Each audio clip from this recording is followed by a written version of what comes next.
The Unimatic Manufacturing Corporation in Fairfield, New Jersey was a metal fabrication facility that operated between 1955 and 2001. Oils used there created a contamination problem, and the EPA named it a Superfund site in 2014. The problem? Dangerous PCBs, which may cause cancer and a range of health problems, are still in the ground. PCBs are incredibly long-lived chemical. Kevin Olson is a public health professor at Montclair State and works in the chemistry department. Essentially, the problem with the PCBs is if they are in some way mobilized and they can enter the food chain, then we can disperse of the environment and cause downstream effects. And this is where climate change comes in. If there's a storm, it could spread those chemicals and pollute surrounding areas, including the Passaic River, and according to the EPA, drinking wells less than half a mile from the site.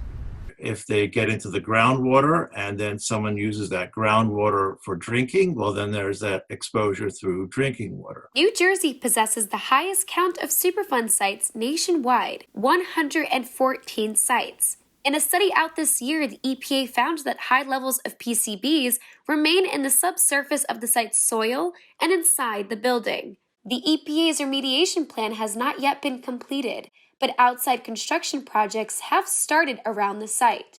I reached out to the EPA Regional 2 office that supervises Superfund sites, including New Jersey and New York. They provided this statement about the possible effects of climate change on Superfund sites. The EPA recognizes the importance of ensuring site cleanups are resilient in the face of existing risks and extreme weather events, and to that end, integrates vulnerability analysis and adaptation planning throughout the Superfund process for all sites, regardless of location. Deep EPA funding cuts and weakened environmental regulations brought on by the Trump administration may tighten operations in the EPA Superfund program.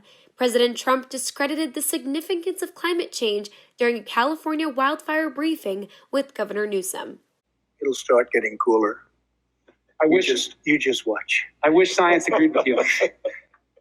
Well, I don't think science knows, actually. On the opposing side, Vice President Biden described his plans to combat climate change in the final presidential debate. Climate change, climate warming, global warming is an existential threat to humanity. The oil industry pollutes significantly. It has to be replaced by renewable energy over time. And I'd stop giving to the oil industry, I'd stop giving them federal subsidies. Climate change beats Superfund sites. It's an issue New Jersey will have to reckon with in the coming years. I'm Kaya Maciak for Focus Democracy.